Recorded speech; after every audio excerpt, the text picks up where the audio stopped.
Boa noite, pessoal. Boa noite a todos. Bem-vindos mais a um evento do nosso grupo Uro-Oncologia em Debate. Esse é o nosso nono evento do nosso grupo. Esse grupo formado pelo Bernardo, pela Silvana, pelo Cláudio e por mim. Um grupo que a gente tem tentado discutir um pouco da uro-oncologia, trazer os principais temas. E hoje nós temos uma super convidada, a doutora Cíntia Lemos, que é oncologista clínica do Grupo Américas, e atua principalmente no Hospital Samaritano em Higienópolis. A gente vai discutir hoje um pouco sobre o tratamento do câncer de próstata avançado. A gente teve na ESMO alguns dados novos do Stampede, então, principalmente no caso do câncer de próstata de alto risco. A gente vai trazer alguma atualização do Stampede e discutir alguns casos clínicos nessa mesma área. Antes de iniciar, eu queria agradecer a presença de todos. Também queria agradecer o apoio das empresas que vêm apoiando o nosso grupo, tanto as Telas, a Bayer, a Electa, a Ipsen, MSD, Janssen, Roche, a Merck, a Zodiac e a BMS, que apoiam nossos eventos. E agora eu vou passar a palavra para a Cíntia. E obrigado, Cíntia, por aceitar o nosso convite e por participar do nosso evento. Tiago, muito obrigada a vocês. Fico muito honrada com esse projeto e, de verdade, acompanho vocês desde o início e realmente é um grande prazer estar aqui dividindo essa noite hoje com todos. Deixa eu dividir minha tela com vocês.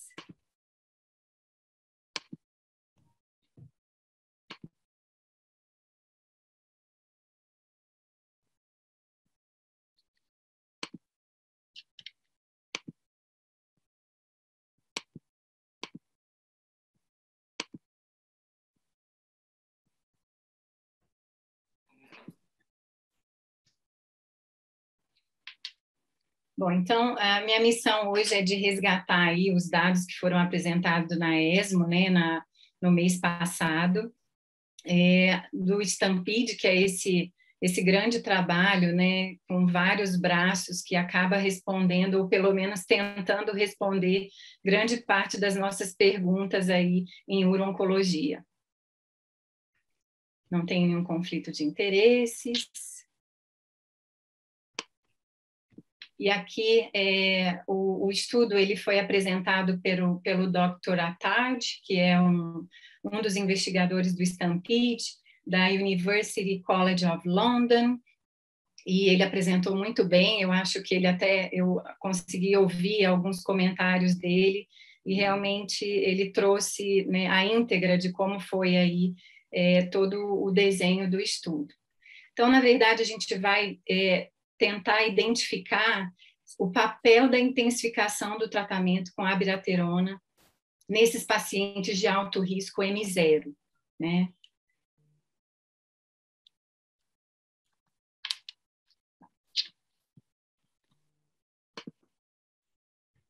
Então, na verdade, do background, né, do que a gente sabe que a maioria dos homens com câncer de próstata eles eram M0 no diagnóstico e acabam vindo a falecer, né? Então, por que esses homens progridem assim e acabam vindo a ter a morte ao longo do tempo da doença? Os pacientes de alto risco M0, a terapia standard para a grande maioria desses pacientes é a DT 3 anos, né, de tempo mais prolongado, de 2 a 3 anos, combinada à radioterapia. A falha de tratamento desses pacientes continua muito alta, por isso a gente tenta identificar o que a gente pode fazer para tentar melhorar o desfecho desses pacientes. E é interessante que em próstata, né, cada vez mais a gente tem visto endpoints diferentes, né? E o ICEP validou a sobrevida livre de metástase como um surrogate para a sobrevida global em câncer de próstata, né, especialmente nesses pacientes M0. A gente já sabe que as terapias hormonais, esses novos agentes, eles já têm dado na doença M1, né, a gente tem aí a associação com a ADT, APA, ENSA, APA, que já estão bem instituídos na nossa prática, mas ainda era incerto o benefício nesse grupo de pacientes, que até o próprio Stampede tentou trazer para a gente, mas ainda a gente não tinha esse dado de que se realmente beneficiaria esses pacientes. E, diante de todas essas questões, eles acabaram desenhando o estudo. Foi um estudo que contemplou, na verdade, 3 braços: a terapia convencional, né, ADT mais de longa duração combinada à radioterapia, o outro era o standard associado à abiraterona e o standard associado à abiraterona mais enzalutamida. Se eu tivesse que chamar atenção para um slide do estudo, seria esse. Eu acho que é muito importante a gente entender qual foi a seleção, quais foram os critérios de seleção do estudo, porque isso acaba causando um pouco de confusão para alguns colegas, e para mim mesma no início eu tive essa confusão. Então, foram pacientes M0, eles não tinham evidência de metástase aos exames convencionais, isso é algo que a gente precisa já puxar a nossa atenção aqui. Os pacientes recém-diagnosticados com linfonodo positivo, eles poderiam ter seriam linfonodo positivo ou com 2 ou mais dos seguintes critérios: estadio 3 ou 4, um PSA maior ou igual a 40, um Gleason 8, 9 ou 10, e também houve a inclusão de pacientes com recorrência após terapia local, tanto rádio quanto prostatectomia, e esses pacientes teriam que ter uma recorrência com linfonodo positivo ou um PSA maior ou igual a 4, um doubling time de PSA menor que 6 meses, ou um PSA maior ou igual a 20. Né? Então, assim, vale ressaltar que não é o critério de alto risco do NCCN. Né? Então, existem pormenores aqui, trata-se de pacientes de muito alto risco, né, se a gente for trazer aí para a nossa classificação habitual. Quanto à característica ainda dos pacientes, a gente nota que 39% dos pacientes eles eram N positivo e apenas 33% dos pacientes estavam naquele cenário de recorrência após um tratamento local primário. Então, essas 2 informações eu queria que vocês guardassem. Foi uma amostragem bem grande, de 1.974 pacientes, mas com esses pormenores. E aí, quando a gente olha, né, para o endpoint, né, para metástase livre de sobrevida, a gente consegue ver que a gente teve um ganho, de sobrevida livre de metástase, com hazard ratio de 0,53, e a sobrevida livre de metástase em 6 anos aumentou de 69% para 82%, favorecendo o braço da combinação, ADT mais APA ou ADT mais APA e enzalutamida.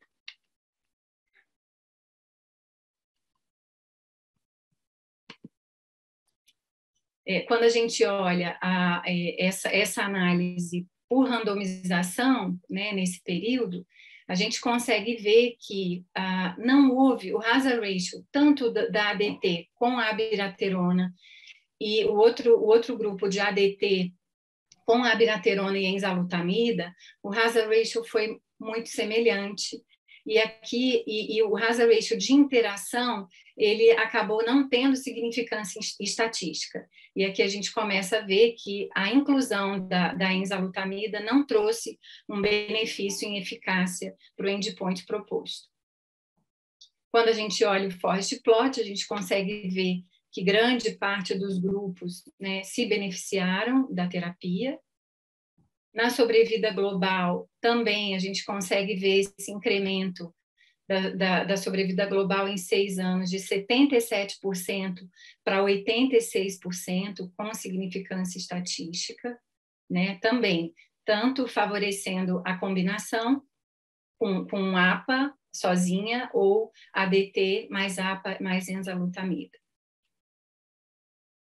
Pela randomização, a gente também consegue ter esse mesmo panorama, né, do benefício da ADT com a apalutamida.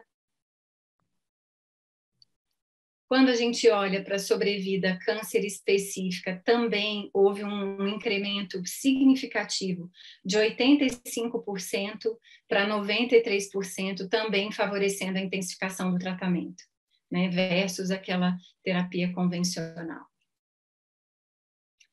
E aí, quando a gente vai analisar os eventos adversos, sem dúvida, a combinação da apalutamida com enzalutamida, ela acrescentou mais efeitos colaterais, principalmente grau 3, ressaltando aí a disfunção erétil, a hipertensão e o aumento de transaminases, né? Então, realmente, aqui a gente já pode até inferir e concluir que a adição da enzalutamida, ela, na verdade, ela não teve um incremento na eficácia, mas também acabou agregando toxicidade aos pacientes desse braço do estudo.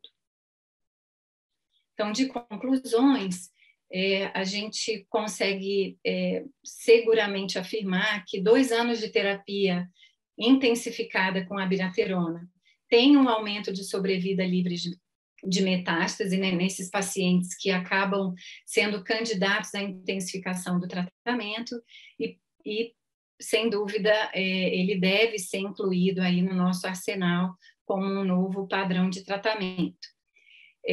A associação, como a gente já falou, a associação da enzalutamida, ela só aumentou a toxicidade e não teve uma eficácia que justificasse o seu uso.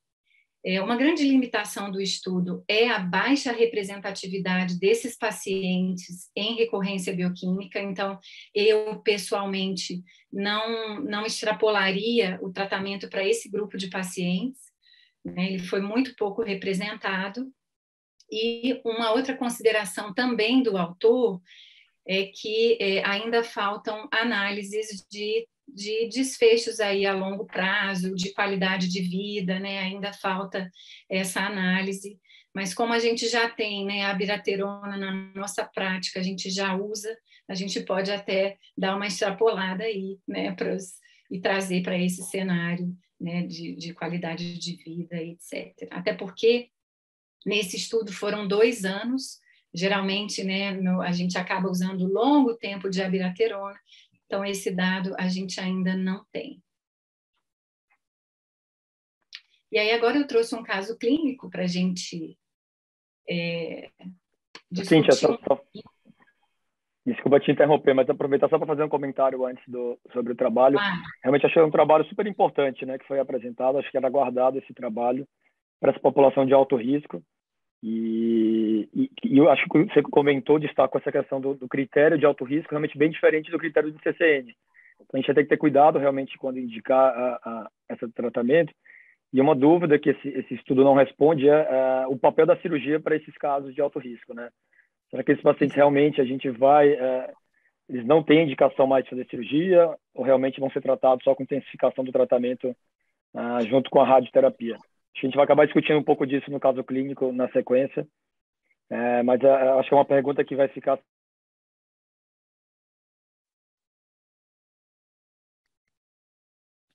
Acho que congelou o Thiago, né? Congelou. Como ele é nosso representante internacional, acho que ele vai tá voltando. Para quem não sabe, ele está na Espanha agora, né? Mas ele vai ficar na Itália, é isso, Sil, né? É isso. Exatamente. É isso. Acho que Você volta aí. Desculpa, pessoal. Então, mas eu concordo com você, Thiago.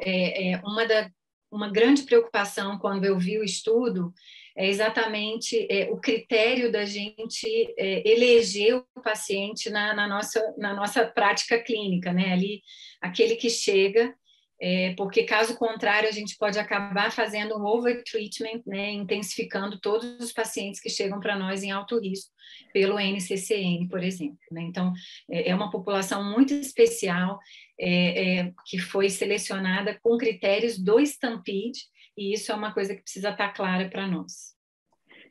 Boa noite. Posso fazer um comentário? Claro, Cláudio. Oi, Cláudio.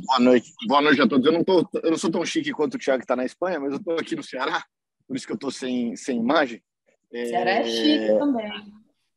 Mas a Espanha é mais bonita, né? Não que o Ceará seja feio, mas fica mais. Tá gastando em euro, né? Isso aí é só gente chique que faz. Mas rapidinho aqui, eu queria fazer um comentário como cirurgião aqui sobre esse Stampede.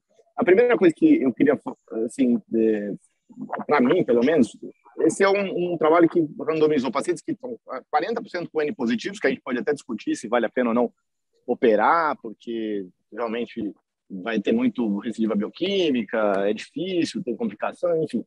Essa é uma discussão, mas isso é 40% dos pacientes, né? Os outros 60% que entraram no estudo são de pacientes com doença localizada localmente avançada, mas N negativo e que possivelmente eram operáveis, né? Ou tratáveis localmente com radioterapia mais hormônio. E eles fizeram aí o tratamento local com radioterapia em muitos deles. Eu não vi a publicação, porque ainda não saiu, se não me engano, pelo menos a última vez que eu chequei não tinha saído, para a gente avaliar mais com detalhes, mas muitos desses pacientes são cirúrgicos. Se são cirúrgicos, eu acho que aqui foi o que sobrou, né? Aqueles pacientes que clinicamente não podiam ser operados ou tratados com radioterapia, ou foi opção da radioterapia para entrar na randomização do Stampede.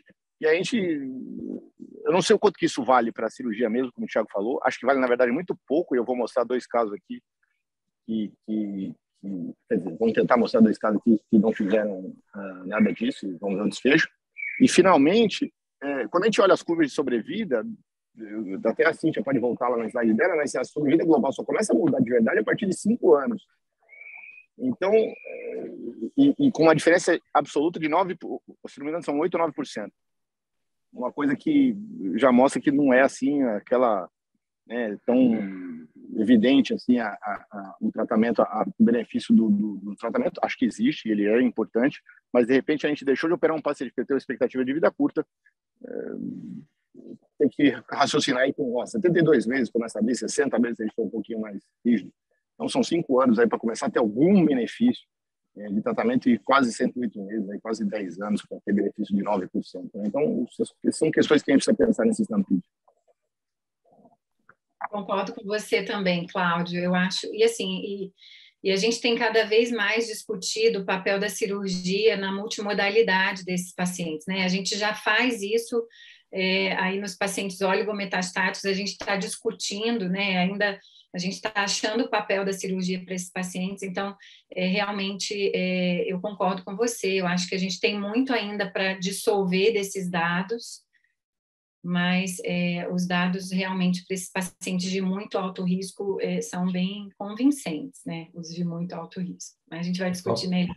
Só para completar o que o Cláudio perguntou, mas acho que praticamente todos os pacientes, 99% dos pacientes que eram N0 receberam radioterapia, ou seja, sim, não deixaram de tratar, né? Então, seja cirurgia ou rádio, essa é toda uma discussão que a gente tem para os N0, quase todos receberam, para os N1, quase 70% pelo menos recebeu tratamento local. Então, até porque ele já tinha o dado do paciente até metastático de baixo volume, então eu acredito que eles não deixariam de tratar o primário nesse estudo. Né? Esse Stampede não parece aqueles estudos que eles randomizaram só ADT versus radioterapia no passado, mas ADT com 3 anos, com 2 anos, agora só intensificado o tratamento, quer dizer,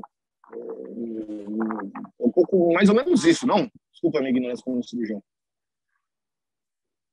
Na verdade, eles tinham, né, tinha o braço que já vinha recebendo ADT com abiraterona e ele acabou, no meio do caminho, ele acabou adicionando a enzalutamida. Os modelos conversam, sim, mas foi um desenho um pouco diferente, né, do que a gente já tinha visto antes. Eu digo, foi só associar, né? Mais um ADT.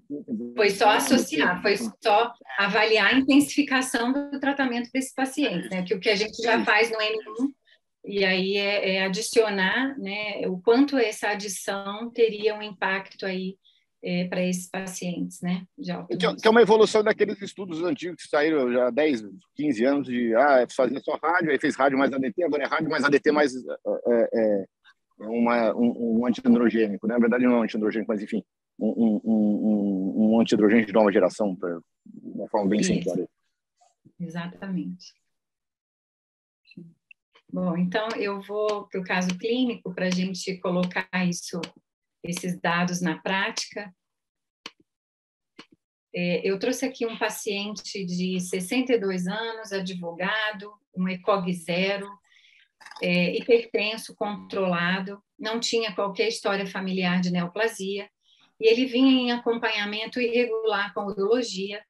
O último PSA dele tinha sido em agosto de 2019, era um PSA de 2, veio a pandemia, ele acabou se perdendo aí nesse acompanhamento, até que em julho ele acabou vindo para exames de rotina e assintomático, o PSA já estava em 14. E aí ele fez uma ressonância multiparamétrica. Na multiparamétrica, a gente pode ver que tinha uma lesão de 2,1 centímetros na zona periférica esquerda, que tinha restrição à difusão, e tinha também um aumento perfusional, e com sinais de extensão extracapsular posterior, e isso, né, confere a ele aí um T3A, né, pela ressonância, e uma próstata de 59 gramas.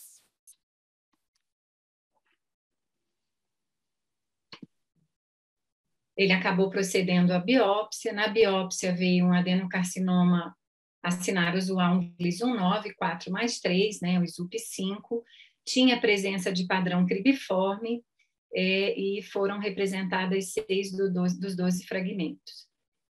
Dos exames convencionais, né, estadiamento convencional, ele acabou não apresentando qualquer sinal de doença metastática.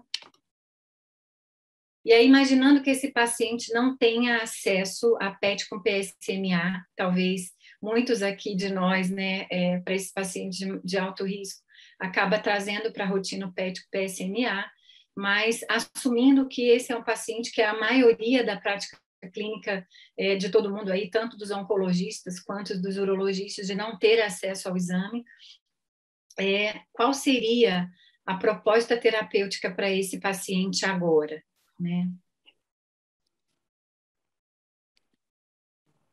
Então, só lembrando aí. Na tua prática, você pede o PET PSMA para esses casos todos? Você oferece para o paciente? Paciente de alto risco eu tenho oferecido, sim. Risco intermediário é desfavorável, praticamente não, muito raro eu pedir, mas eu tenho, quando o paciente tem acesso, eu tenho pedido, sim. Acho que meio que virou uma prática, né? Acho que quando o paciente tem acesso ao exame, acho que dificilmente, pelo menos na prática privada, né, de convênios, dificilmente a gente deixa de pedir esse exame. Não sei se o pessoal está conseguindo votar, eu não consegui aqui. Só lembrando o pessoal que está assistindo, está aberto também o Q&A para perguntas, podem enviar que a gente vai respondendo ao longo da edição dos casos clínicos, tá, pessoal? Só trazendo aqui, né, para o caso clínico, os critérios do Stampede. Então, esse é um paciente que ele tem 2 dos critérios, né, pelo menos aí do Stampede. Na verdade, ele tem 2. Ele tem um Gleason 9 e ele é um T3, né? Então, ele entraria nessa seleção do Stampede. Uhum. Cláudio, você opera ele? Olha, na verdade, eu ofereço prostatectomia e ofereço radioterapia mais hormônio. E antes eu ofereceria a radioterapia mais hormônio 3 anos, né? Ou 2 anos. E aí ele decide, mas obviamente é operável, né? Não vi nada contra isso daí. Assim, eu acho, não tenho dúvida de que esse dado do Stampede muda a nossa prática, né, gente? Como o Cláudio está falando, assim, no mínimo hoje você vai oferecer, né, um tratamento para um paciente, uma opção de tratamento para o paciente que tem, né, assim, apesar de, como o Cláudio disse, né, a gente começa a ver o ganho de sobrevida desses pacientes mais lá para frente, a gente sabe que o paciente com câncer de próstata é um paciente que vive muito. Então, eu acho que, assim, o benefício é inegável, né? E assim, contando que é um paciente mais grave, um paciente que tem, de fato, um risco maior de recidiva, né? Então, e aquilo, né? Aquela velha discussão, a gente sempre discute isso no tumor boro, o Bernardo está aí, muitas vezes você vai acabar tratando esse paciente com cirurgia, depois com radioterapia e com hormonioterapia, porque esses pacientes vão acabar recidivando precocemente. E esse é o grande problema, né, desses pacientes de mais alto risco. Mas eu concordo com o que o Cláudio falou, eu acho que está errado a gente dizer que é errado operar um paciente como esse, né, um paciente que não tem metástase, que não tem linfonodo positivo. Então, eu acho que o Stampede trouxe mais uma opção de tratamento, mas eu também não considero errado ainda operar um paciente como esse. É até importante, eu coloquei, né, a gente tem várias opções para tratar esse paciente, mais de uma, né, então, também não considero errado operar esse paciente, mas também, né, a intensificação, se eu tivesse acesso, seria um paciente que eu proporia intensificação baseado no estudo que a gente acabou de ver, né? Um paciente com padrão cribriforme, um paciente com Gleason 9, né? Então, enfim, um paciente de mais alto risco mesmo. Exato. E aí, eu não sei se vocês estão tendo acesso aí à enquete, já tem os resultados. Tem cirurgião na plateia. Tem muito urologista aí, Bernardo. Nós temos que aumentar o pessoal da população sabe. A população sabe e pede. Bom, então 38% acabou favorecendo a prostaté radical com linfadenectomia estendida, né? Então, o pessoal realmente está... só 23%, eu fui pouco convincente aí no Stampede, mas ficou meio a meio aí com a prostaté com linfadenectomia. Mas uma coisa que vocês não comentaram, que o Stampede mostrou, e acho que é até uma tendência, o pessoal tem feito até mais intensamente isso fora do Brasil, é reduzir o tempo de bloqueio, né? Aqui o Stampede foi 2 anos, mas tem gente fazendo só 1 ano, ou seja, faz rádio com um duplo bloqueio e aí eles param e dependendo de como evolui o PSA, eles usam o PET para tentar estratificar em óligo metastático ou se o paciente zerar óbvio, eles continuam seguindo. E aí fazem tratamento mais intensificado localmente. Isso é óbvio que não tem nenhum estudo de fase 3 nesse cenário, mas eles estão começando a tentar usar isso como uma forma de reduzir o tempo de bloqueio, porque acho que o bloqueio tradicional para o paciente é a pior coisa a longo prazo, em termos de qualidade de vida, né? E o Stampede mostra que para esse grupo, principalmente, o problema não é local. Eu acho que a discussão de ficar tratando localmente talvez cada vez diminua mais, e sim é sistêmico, tanto o linfonodo positivo quanto esses pacientes de muito alto risco, eles são provavelmente micrometastáticos ou metastáticos por PET, que a gente ainda não definiu nesse tipo de estudo. Mas provavelmente a gente vai estar cada vez discutindo mais tratamento à distância com apoio de tratamento local do que propriamente uma soma de tratamentos locais aí, né? E eu acho que responde a pergunta até o Felipe fez uma pergunta no chat, o Felipe Galiza, se o PET-PSMA mostrasse linfonodo positivo N1, se faria diferença na abordagem do caso, se estimularia ainda mais a intensificação do tratamento ou não, se mudaria a opinião talvez dos cirurgiões nesse caso. O que você acha? Felipe, na verdade, Felipe, eu fiz um PET, Felipe. Espera um pouquinho aí que ele já vai aparecer.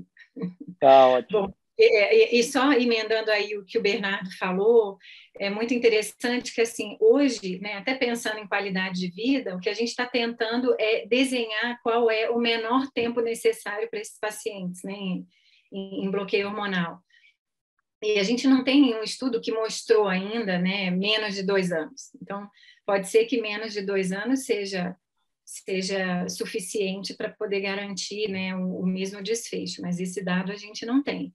Então, eu acho que a estratégia tem sido intensificar o tratamento e tentar encurtar esse tempo, pensando, né, em efeitos colaterais, em qualidade de vida, né, etc.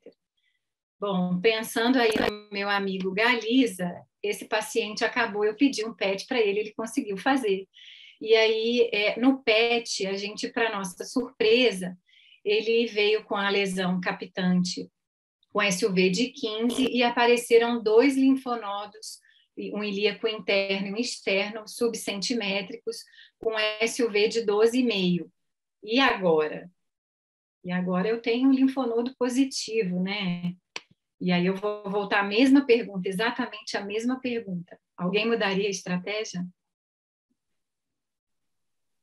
Eu, particularmente, acho que se você tem linfonodo positivo e tem até 2, você pode até discutir com o paciente desde que você marque, vai ser uma cirurgia que você vai ter que usar de outros artifícios para poder fazer e fazer direito. Não é um crime fazer, mas realmente já começa a cair na empolgação pelo tratamento cirúrgico. Como eu acho que o tratamento radioterápico vai acabar falhando, mas, enfim, eu acho que ele tem mais chance aí, o Bernardo, de acertar o linfonodo lá do que eu com uma pinça e uma tesoura, né? Mas não é inviável fazer com 2 linfonodos somente. Eu não sei se o Felipe consegue comentar, se o microfone fica aberto, está aberto para ele, será? Acho que não, né? Eles vão tentar colocar aí daqui a pouquinho já. Vamos ver se libera. É interessante, eu não sei se o Felipe vai conseguir entrar, mas ele pode até comentar, mas tem um estudo que mostrou que quando o PET com PSMA tem um linfonodo verdadeiramente positivo, a chance de recidiva desse paciente é da ordem de 87%. Né? É muito. Quando eu olhei esse dado, falei, nossa, como é robusto esse dado, né? Então, não sei se o Felipe consegue comentar. Eu estou aqui, eu consegui conectar, você está me ouvindo? Ah, sim, estamos ouvindo, sim. Acho que a gente está tendo alguns dados novos, né, nesse cenário, né, nesse sentido de que provavelmente o PET com PSMA do N positivo no estadiamento do alto risco, ele é um fator preditor, né, ou prognóstico, talvez, de uma doença mais agressiva, ou que a gente provavelmente não vai conseguir dar controle para ela apenas com um tratamento cirúrgico ou mesmo só radioterapia exclusiva. A gente não sabe isso direito, mas os trabalhos que utilizaram a cirurgia, por exemplo, como tratamento, mostram isso que a Cintia acabou de comentar, né? Foi um trabalho apresentado na ASCO do ano passado, mostrando uma recidiva precoce em até 6 meses e 87% nos pacientes que eram N positivo, né? No PSMA e na cirurgia. E se ainda vai em consideração a quantidade de linfonodos, porque eles não entraram nesse mérito, né? E tem um trabalho também no ano passado publicado mostrando que os pacientes que são verdadeiramente positivos na cirurgia, que foram positivos também no PET em linfonodo pélvico, eles têm uma chance de quase 50% de ter persistência de PSA no pós-op imediato. Então, acho que a conversa, mesmo que seja oferecido um tratamento local para o paciente, independente de ser rádio ou cirurgia, acho que a conversa com o paciente acho que muda com essa informação, né? Eu não sei, a gente não tinha, talvez a discussão agora seja intensificar ou não, se a gente usa essa informação para intensificar baseado nesses dados do Stampede, que não usou PSMA, né? Mas com certeza a conversa com o doente deve mudar o tom, porque provavelmente ele vai precisar de um tratamento multimodal, né, que envolva, né, a hormonoterapia. Uhum. Agora, Felipe, não muda muito, não. Desculpa, não muda muito, não, Felipe. A gente já falava que ia provavelmente receber alguma coisa a mais. Certo? Pelo menos eu sempre falei para meus pacientes. Talvez ele só tenha agora com o Stampede mais um remédio para dar, além da hormonoterapia e da terapia. Mas é que antes, se a gente for pensar, antes a gente usava com métodos convencionais, então você usava essa informação só quando você tinha uma tomo positiva, né? Que era uma doença provavelmente bem mais grosseira do que o que a gente está vendo hoje, né?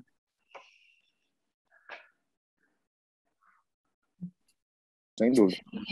Em relação a esse comentário, Felipe, que você fez, né, do N positivo, quer dizer, eu estou com o Cláudio, acho que, assim, cada vez mais, com esses novos dados, eu me convenço de que provavelmente esses pacientes, de fato, já tenham doença sistêmica e que, né, assim, a gente intensificar tanto esse tratamento, cirurgia, depois rádio, depois hormônio, né, talvez já na minha cabeça já não faz mais tanto sentido.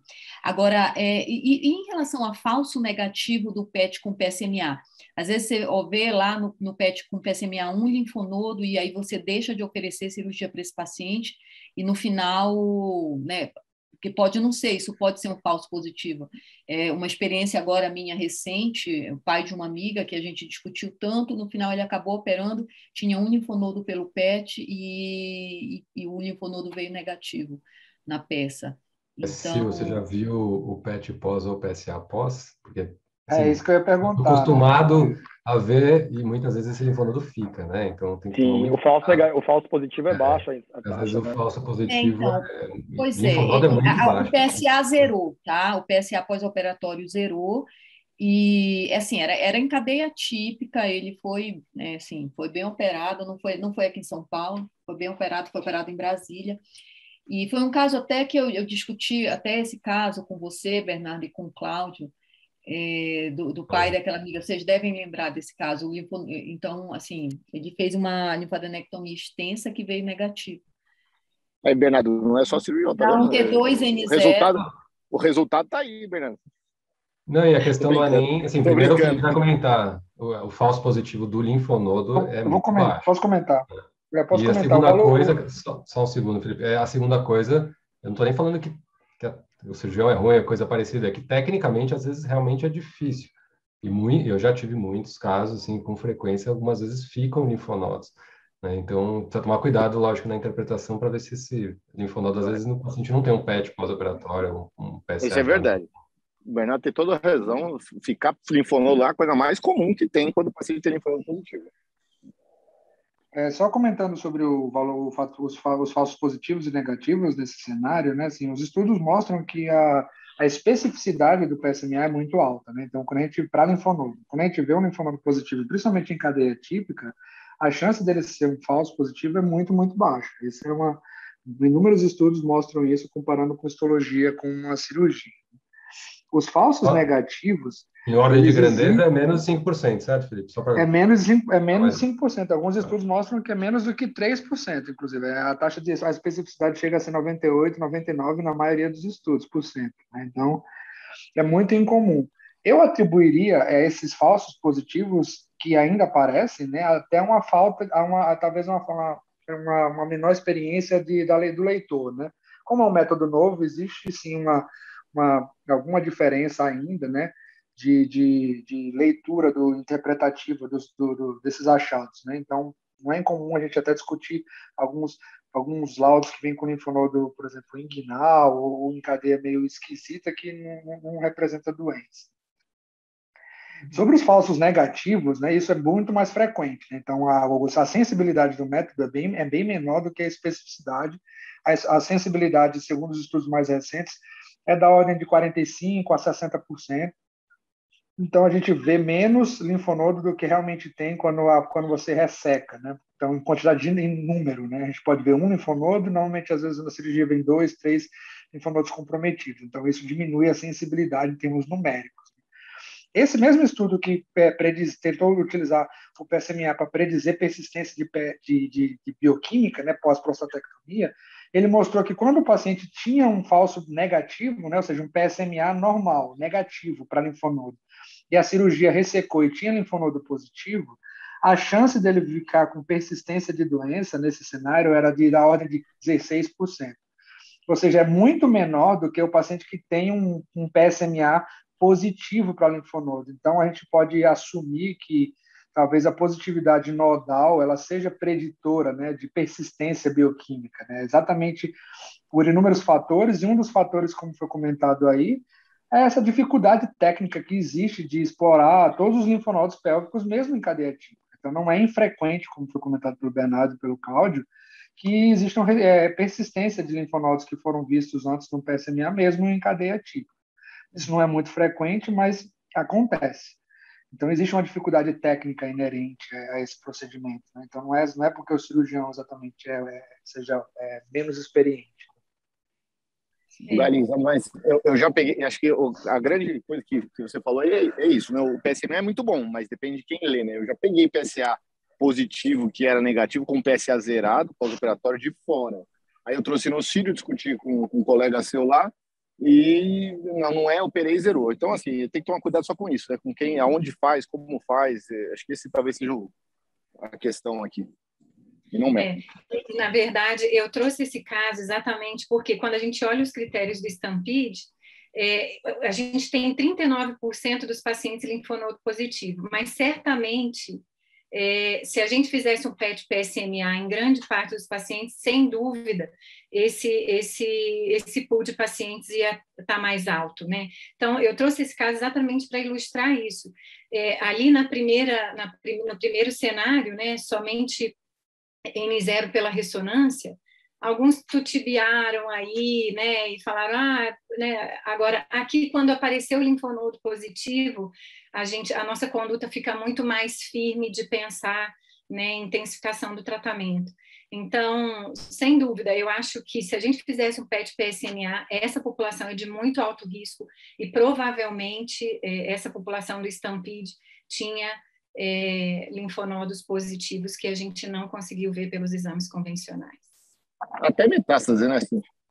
Isso, tem uns 15, 20% aí que no PET seria metastático. Tem que tomar cuidado para não fazer o contrário, deixar de tratar o paciente, porque se achou um PET no Stampede, teoricamente eles não estavam inclusos, mas se bem que no Stampede tem o braço que trata paciente de baixo volume, ele acabaria entrando nesse braço aí. Ele pularia para o braço do M1 lá, né? Exatamente.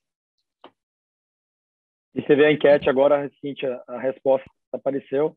Realmente agora mudou, né? Com o PET positivo, a gente vê. Exato. Agora a maioria acaba favorecendo aí a intensificação do tratamento sistêmico, que eu acho que é o que vai acabar acontecendo na prática clínica, né? Exato. E isso a gente está falando exatamente do mesmo paciente, né? Por um método diagnóstico diferente, né? Que agregou um fator de risco a mais, a gente já se convenceu de que esse paciente é um paciente candidato, né, à intensificação do tratamento. Só uma pergunta rápida para vocês da Onco. Hoje isso ainda não está incorporado de rotina no Brasil, até porque foi apresentado poucas semanas atrás, né? Vocês conseguem fazer na prática? Ainda não. Eu nem tentei ainda. É tão novinho que eu ainda não tive aquele candidato. Mas eu acho que vai ser difícil, né? A gente conseguir justificar. Eu não sei, aí a Sil e o Ti.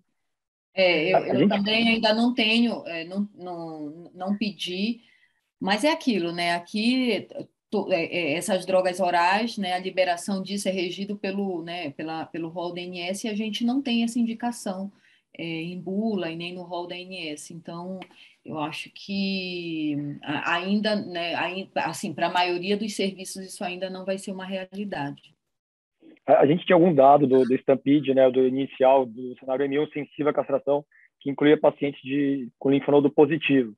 Então, baseado nisso, eu tinha conseguido para alguns pacientes com linfonodo positivo a abiraterona nesse cenário. Não sei se agora a gente vai conseguir extrapolar ou esperar a bula mudar, né? Ainda tem essa questão da inclusão do rol. De qualquer forma, isso acaba sendo uma liberalidade, né? Uma vez que a gente não tem isso ainda, né, assim, de fato, no rol, de fato, liberado aqui pelas agências regulatórias no Brasil. Agora, antes para seguir, Cíntia, tem uma pergunta da Emily. A Emily é oncologista, trabalha no Oswaldo Cruz. Ela fez uma pergunta no chat sobre, considerando os eventos adversos da abiraterona por 2 anos, principalmente paciente jovem como esse seu, de 62 anos. E mesmo considerando benefício, não daria para tratar ele eventualmente com cirurgia e deixar para tratar ele numa eventual recidiva, com menos evento adverso? Com esse dado, eu realmente é um ganho de benefício muito relevante, né, para eu não oferecer a terapia. Eu acho que ainda vale o risco, né? São 2 anos, a gente sabe que a ADT não é fácil, mas são 2 anos que mostrou um benefício de sobrevida livre de metástase muito relevante. Eu não o privaria de oferecer, principalmente nesse cenário linfonodo positivo, a terapia combinada, intensificada. E também vale lembrar que tem Concordo com você. algum embasamento já retrospectivo, até do Memória combinado aí com o pessoal lá na Itália, de que fazer rádio e hormônio, aí ainda não entrava a abiraterona. Acho que o Bernardo de doença, principalmente se o paciente tinha muitos fatores de risco. Se ele tivesse máxima de fatores de risco, ele chegava a quase 40% de redução de risco a longo prazo, em 10 anos. Então, tem que levar em conta isso tudo para, talvez, não sei se postergar esse tratamento tem o mesmo benefício do que aplicar logo na sequência. Eu concordo com a Cíntia. Esse ponto também ofereceria, mas são 2 anos, né? a gente, se fosse o M1 sensível à castração metastática, contínuo, mais tempo, teria mais efeito colateral. São 2 anos. A gente tem um cuidado agora de saber a questão da saúde óssea, então a gente vai associar eventualmente algum agente de proteção se tiver osteoporose, ficar atento a isso. E é uma droga que a gente já sabe manejar, né? A abiraterona está no mercado há bastante tempo, a gente já tem esse manejo de evento adverso. Exatamente, Emily, e eu não privaria, e é exatamente isso, a gente transpõe a nossa experiência, né, uma zona de conforto grande, né, a lida com a abiraterona, e a tolerância é boa. O que chama atenção no estudo é exatamente a associação da ENZA com a AB, porque realmente, né, aumentou muito toxicidade grau 3 e toxicidades muito indesejadas, né, então, realmente eu não privaria, não. Bom, gente, era isso que eu tinha para apresentar. E aí, só dando um feedback, o meu paciente ele não foi para intensificação, né? Ele acabou indo aí, vai para o Bernardo, radioterapia com ADT, mas eu não foi antes do estudo, estava naquela brechinha ali entre a ESMO e a consulta. Mas, sem dúvida, se eu tivesse acesso, eu ofereceria, sim. Muito obrigada. Cíntia, uma pergunta bem de amigo, só para finalizar. Quanto tempo de ADT você vai fazer para ele? Bernardo. Então, na verdade, eu fico aí entre 2 e 3. Em geral, 2, dependendo da tolerância, ele tem 61 anos, vai depender de quantas vezes o maçarico vai passar no cangote dele, porque eu tenho um paciente falando, doutor, esse maçarico, fogacho, que, né, incomoda muito. Então, vai depender muito do quão incomodado ele está com a terapia, mas eu fico aí perto dos 2 anos. Geralmente eu tento, eu não sei a Sil e o Tiago, quanto tempo aí de ADT, longo tempo, vocês têm preconizado para esse paciente? Cíntia, eu, assim, ainda mais para esses pacientes de mais alto risco, eu também tendo a oferecer hormonioterapia por pelo menos 1 ano e meio. Assim, é o que eu tenho feito na prática, não sei o Tiago. Exatamente, pelo menos 18 meses, tem aquele dado dos 18 meses, não inferior a 36 meses, então um paciente com muito efeito colateral, com 18 meses, às vezes eu suspendo e observo e acompanho.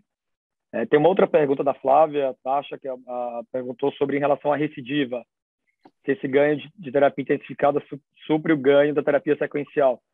Tinha aquele caso, aqueles 3% dos pacientes, Cíntia, que foram tratados na recidiva, né?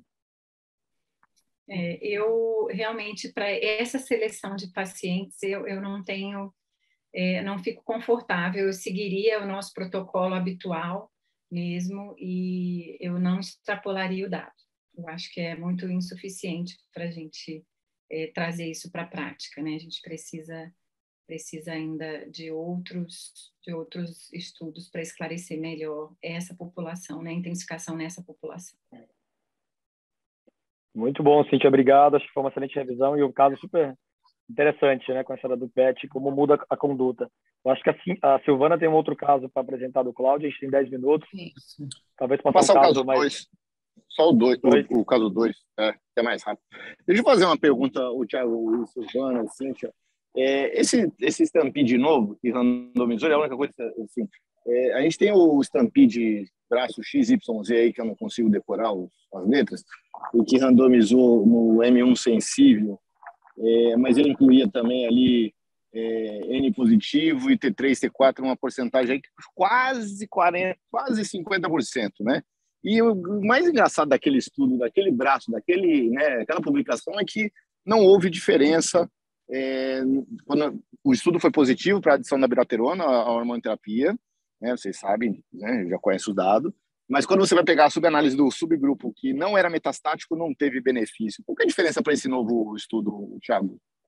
Silvana? Eu acho, Claudio, porque eu acho que essa publicação atual do Stampede, se você pegar o critério de indicação ali, parece ser muito alto risco da NCCN4. PSA acima de 40, o linfonodo comprometido. Talvez por esse critério mais específico, né? Uma população de muito alto risco. Eu acredito que seja por isso a diferença. Sim.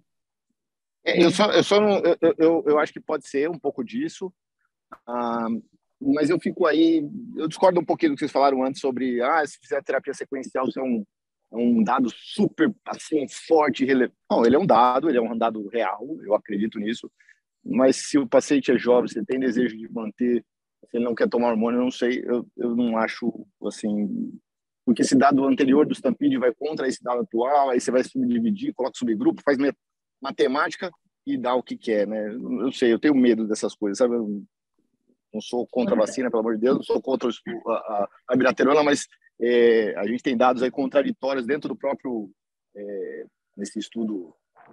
Talvez seja a amostra, né? Eu não tenho dúvida que é a amostra, né? Aquela análise não tinha 300 e poucos pacientes. Os pacientes que eram N positivo receberam AB e radioterapia, né? Então, agora tem 2.000 pacientes, então talvez seja a amostra, porque as curvas eram bem abertas, né? Então, tanto é que tinha não, mas a curva do M0 era igualzinha, na verdade, né? A curva do M1 era aberta. Não, tem uma subestratificação que eles fizeram dos N1 positivo, M0, e se mas era pequeno, né? Ou não. Esse que tem 300 pacientes. E aí, de lá, a gente que já meio que extrapolava, porque era um dado interessante e usava off-label, vamos chamar assim, a bilaterona nesse cenário. O próprio Thiago acabou de comentar que tinha um paciente dele. Eu tinha alguns também que fizeram.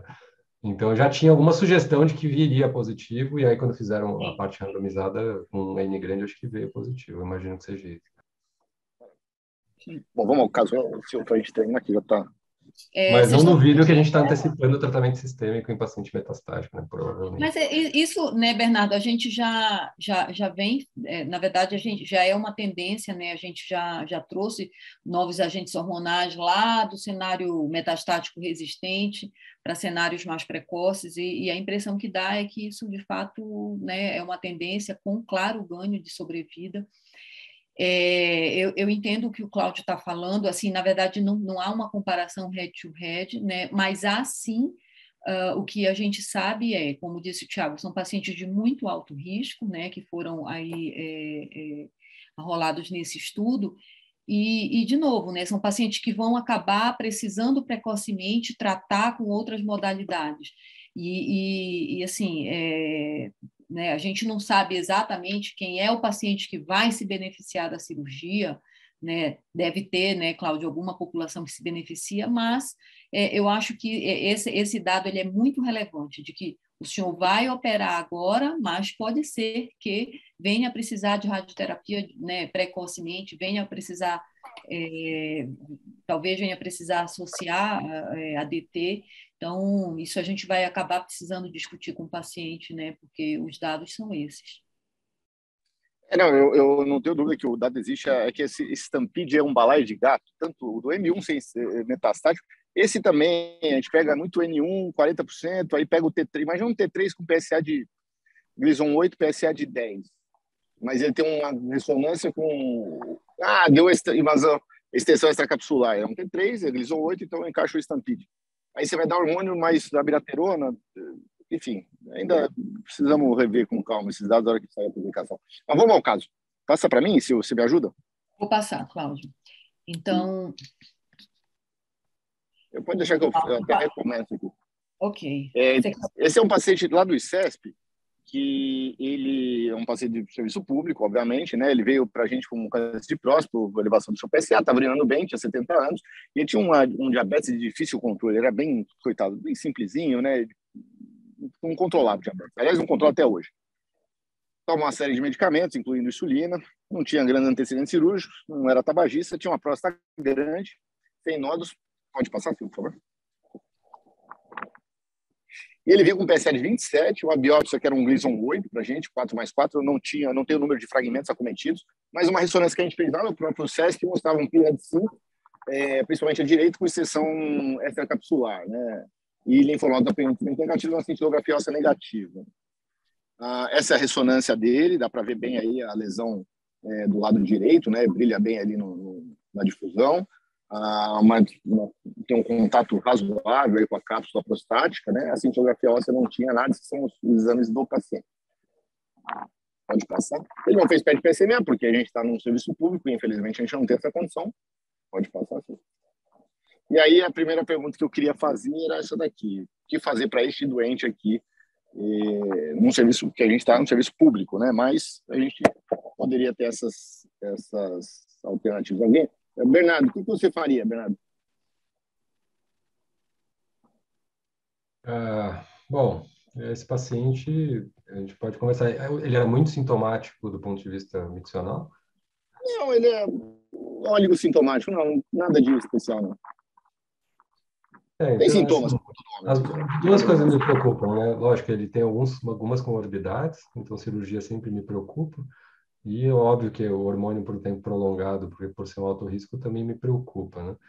Lógico que no serviço público a beraterona tá fora aí da escolha.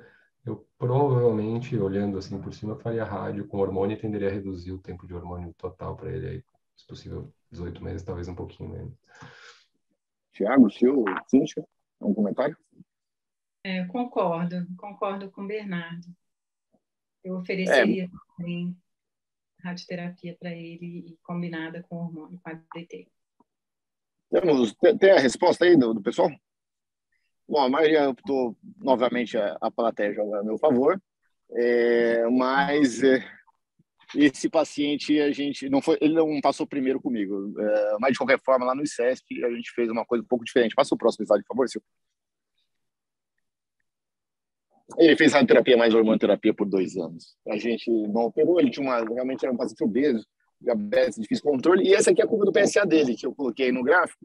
Em azul está o PSA, então tinha o PSA de 27 na chegada ao ICESP, e aí tem todos os PSAs. Ele começou fez a radioterapia aí no tempo entre abril de 2015, mais ou menos, entre outubro e dezembro de 2015, e a leuprorelina ele acabou fazendo, na verdade, começou com gozerelina e depois passou para leuprorelina durante esse período até 2017. E aí ele veio subindo. A curva laranja é a curva do PSA, da testosterona dele. Infelizmente, lá, sei lá quem que tratou ele, não costuma pedir testosterona por algum motivo. Eu não tenho todo o período de testosterona, mas ele ficou castrado durante o período ali, logo após a retirada da leuprorelina. E depois, agora em 2021, né, então 4 anos aí após a parada da leuprorelina, continua em níveis de castração. Esse paciente nunca recuperou a testosterona dele. E ele vem encaminhado para mim, na verdade, por conta do PSA que vinha subindo. Ele veio com 1,79, inclusive. Acho que foi nesse PSA aí que ele veio para mim, com um encaminhamento da radioterapia para tratamento local da próstata dele. Veja que a gente discute para fazer a radioterapia mais hormônio, depois volta da própria radioterapia para a gente fazer tratamento local de resgate. Ironias do caso, por isso que eu trouxe ele. Calma, que tem esse DRT, calma. Não, mas não tenho nada contra pensar em tratamento local. A questão toda é o que fazer agora, né? Não sei se eu vou tratar ou não. Enfim. O que você faria, Bernardo, você sentado lá? Não, então, lá no CESP a gente tenta fazer todo um reestadiamento, né? Ele, teoricamente, tem critérios de falha, tem gente tentando puxar esses critérios mais para baixo, mas ele, teoricamente, falhou. A gente não tem o PET de rotina, é óbvio que às vezes a gente tem lá um protocolo ou outro aberto, se pudesse incluí-lo, fazer um PET seria o cenário ideal, mas a gente não tem. Aí a gente usa o que a gente tem, né? Uma ressonância de coluna, cintilografia, tomografias, e tenta achar coisas até pequenas demais que normalmente a gente não vê nesses exames tradicionais. Se a gente achar, lógico que depende de onde dá para resgatar a pelve com radioterapia ou cirurgia, e dá para resgatar metástases à distância. Se ele tiver falha local, que eu não acho menos provável, e tem toda uma discussão pelo tempo, acho que curto, daria para discutir. Acho que cirurgia talvez para ele seja muito, mas daria para discutir rádio com SBRT, que é uma modalidade nova de se fazer. O tempo de duplicação desse PSA é relativamente longo, né? É bem longo. Acho que, assim, olhando para isso, né, apesar de que era um paciente, né, de alto risco, aí, um paciente inicialmente de bastante alto risco, mas com esse tempo de duplicação mais prolongado aí de PSA, eu não acharia errado, talvez inclusive, principalmente no SUS, talvez eu oferecesse prostatectomia de resgate para um paciente como esse.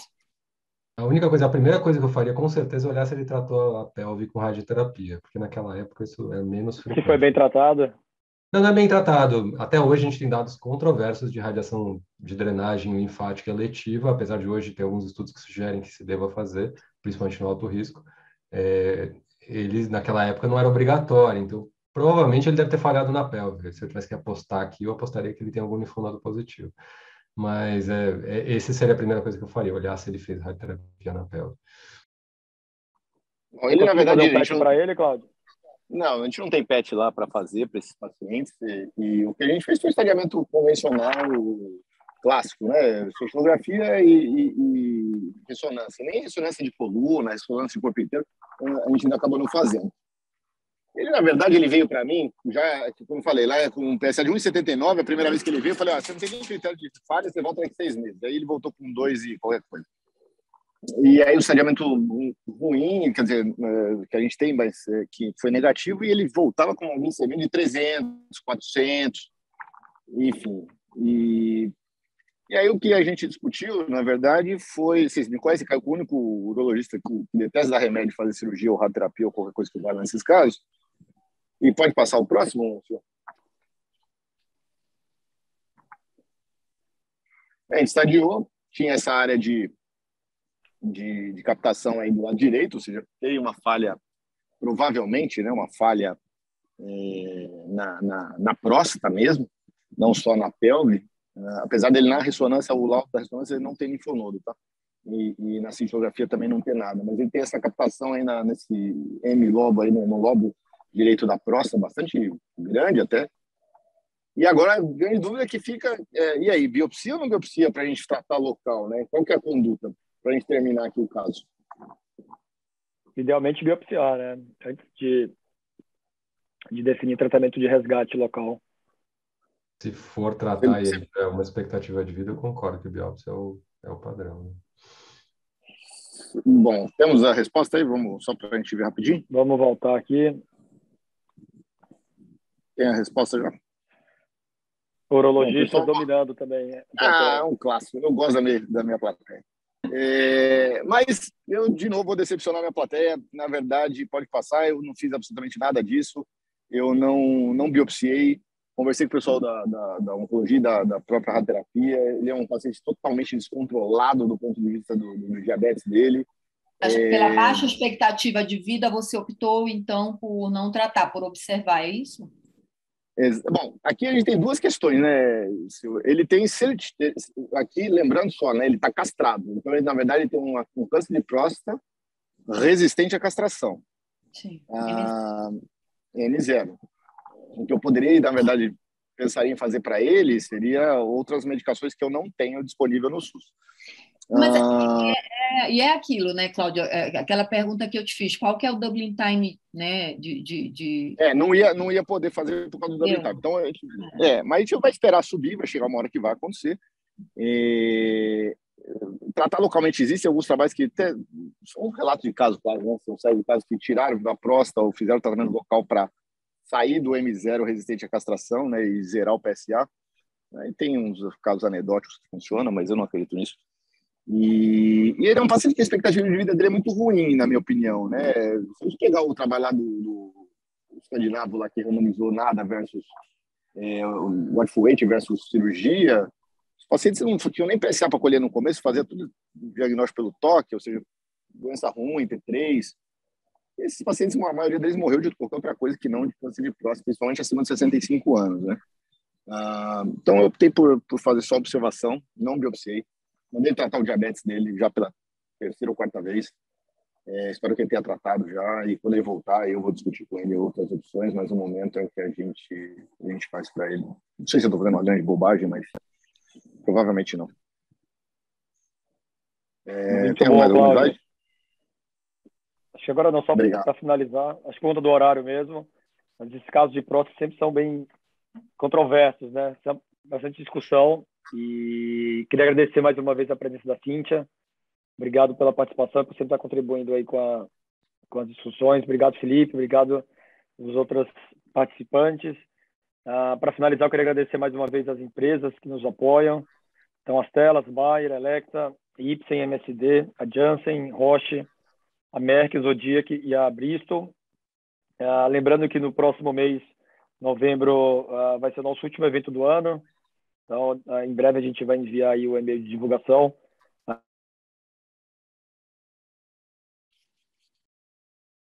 .com.br. essa aula, as antigas também, e os podcasts estão disponíveis lá para acesso. Boa noite a todos. Bernardo, Silvana, algum comentário adicional? Cláudio? Boa noite. Obrigada a todos. Muito boa noite. A gente se vê, então, em novembro, no próximo Uronco em Debate. Obrigada, Boa noite. pessoal. Pessoal, boa noite. Obrigada, Cíntia. Obrigada.